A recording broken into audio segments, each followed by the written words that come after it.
Halo semuanya, selamat pagi. Kembali lagi belajar IPS. Nah, pada pertemuan kali ini kita akan belajar tentang materi perilaku masyarakat akibat perubahan sosial budaya. Adapun tujuan pembelajaran kita kali ini adalah yang pertama, setelah belajar tentang materi ini, anak-anak MIS diharapkan mampu menjelaskan tentang perilaku masyarakat terhadap perubahan sosial budaya dan juga mampu menganalisa proses pengaruh kebudayaan lain terhadap perubahan sosial budaya. Perilaku masyarakat akibat perubahan sosial budaya ada yang bersifat positif dan ada yang bersifat negatif. Nah, yang pertama kita bahas adalah kenakalan remaja.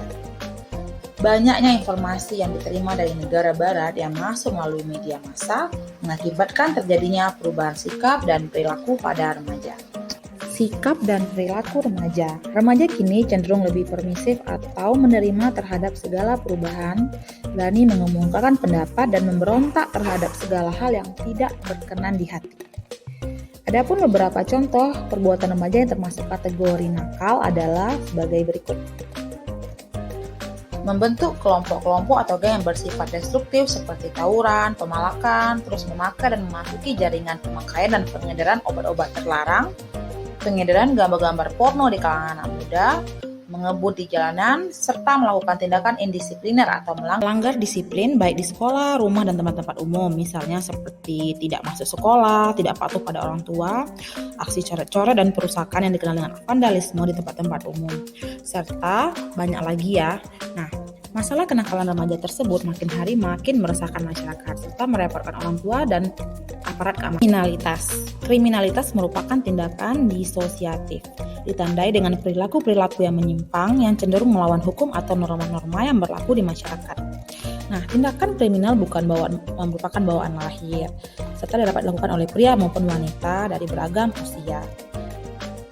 Kriminalitas biasanya disebabkan oleh meningkatnya jumlah pengangguran. Selain itu, derasnya arus informasi yang bersifat negatif dari media massa mendorong munculnya aksi kriminalitas dalam masyarakat.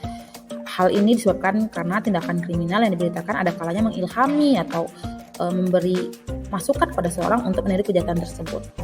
Terjadinya kesenjangan sosial ekonomi yang tinggi akan dapat menimbulkan pergolakan di masyarakat, misalnya perbedaan yang mencolok antara orang kaya dengan orang miskin.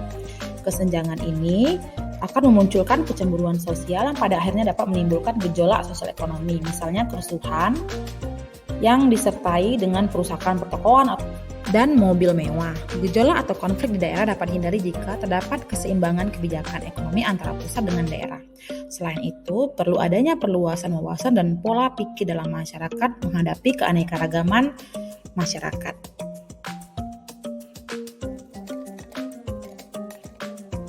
Aksi protes merupakan gerakan yang dapat dilakukan secara perseorangan maupun bersama-sama untuk menyampaikan rasa tidak puas terhadap tindakan atau kebijakan seseorang atau suatu pemerintah. Nah, contoh aksi protes yang pernah dilakukan di Indonesia seperti penuntutan pembubaran PKI tahun 1996, terus juga aksi protes tahun 1998 di Indonesia, di mana waktu itu masyarakat bersama mahasiswa menuntut adanya reformasi pada pemerintahan. Karena disebabkan. Nah, berikutnya kita akan mempelajari bagaimana sih perilaku masyarakat yang cenderung positif terhadap perubahan sosial budaya yang terjadi. Perkembangan teknologi dan penemuan-penemuan baru seperti yang terjadi dalam revolusi industri telah menyebabkan terjadinya perubahan sosial budaya pada masyarakat Eropa dan dunia. Teknologi dan penemuan baru tersebut telah mendorong untuk terus berinovasi atau berkreasi dalam menemukan teknologi baru yang lebih bermanfaat bagi manusia. Perubahan sosial budaya telah mendorong masyarakat untuk lebih terbuka terhadap hal-hal baru. Masyarakat saat ini lebih mudah untuk mendapatkan informasi dan mengadopsi teknologi yang lebih baru. Setiap informasi dan teknologi yang baru yang diterima oleh masyarakat biasanya diolah kembali agar sesuai dengan sistem sosial budaya yang ada. Perubahan sosial budaya dalam suatu masyarakat mengakibatkan perubahan dan perilaku masyarakat yang lebih praktis dan efisien.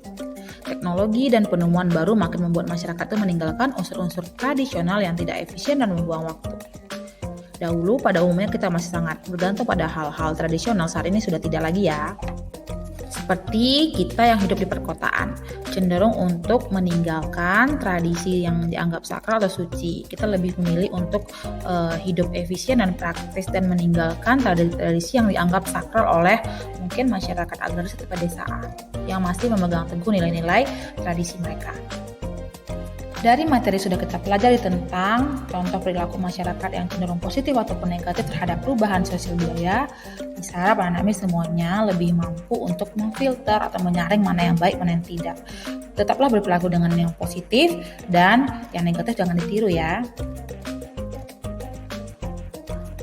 Nah, berikut ini adalah proses pengaruh kebudayaan lain yang menyebabkan terjadinya perubahan sosial budaya. Itu ada 5, ada difusi, akulturasi, asimilasi, penetrasi, invasi, dan milenarisme.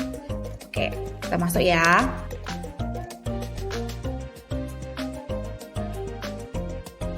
Proses percampuran budaya antara satu budaya dengan lainnya itu pasti ada. Di sini yang kita pelajari adalah caranya yang berbeda-beda. Ada yang secara damai, ada yang secara paksaan. Ada juga menghilangkan budaya lama, dan ada juga yang menyatukan antara budaya baru dengan budaya lama. Di sini kita akan mempelajarinya. Yang pertama adalah difusi. Difusi merupakan proses penyebaran unsur baru baik berupa alat, ide, atau gagasan dari satu pihak ke pihak lain, dari satu tempat ke tempat lain, dan dari satu orang ke orang lain maupun dari satu masyarakat ke masyarakat lain. Difusi dapat dengan mudah tersebar ketika masyarakat itu terbuka dengan dunia luar. Contohnya pada petani tradisional, di mana mereka bisa untuk mengolah lahannya, mereka menggunakan tenaga hewan maupun tenaga manusia. Namun ketika mereka mengenal teknologi seperti mesin traktor yang ternyata lebih praktis dan lebih cepat dalam mengolah lahan, mereka pun menggunakannya dan mengadopsinya. Nah, itulah salah satu contoh adanya difusi. Yang kedua adalah akulturasi. Apakah kamu masih ingat tentang materi kelas 7 yaitu interaksi sosial? Nah, salah satu bentuk interaksi sosial asosiatif adalah akulturasi. Apa itu akulturasi? Akulturasi adalah percampuran budaya tanpa menghilangkan unsur budaya lama.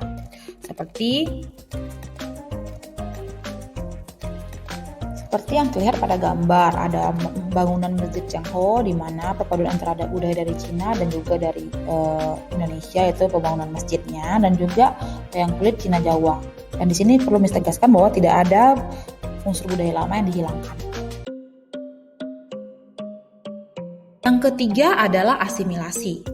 Asimilasi ini mirip dengan akulturasi. Keduanya merupakan pertemuan kebudayaan. Bedanya terletak pada akulturasi sebagai pertemuan kebudayaan yang menghasilkan campuran, sementara asimilasi merupakan pertemuan dua kebudayaan yang lambat laun melebur dan menjadi kebudayaan baru dan menghilangkan unsur-unsur budaya lamanya. Yang berikutnya adalah penetrasi.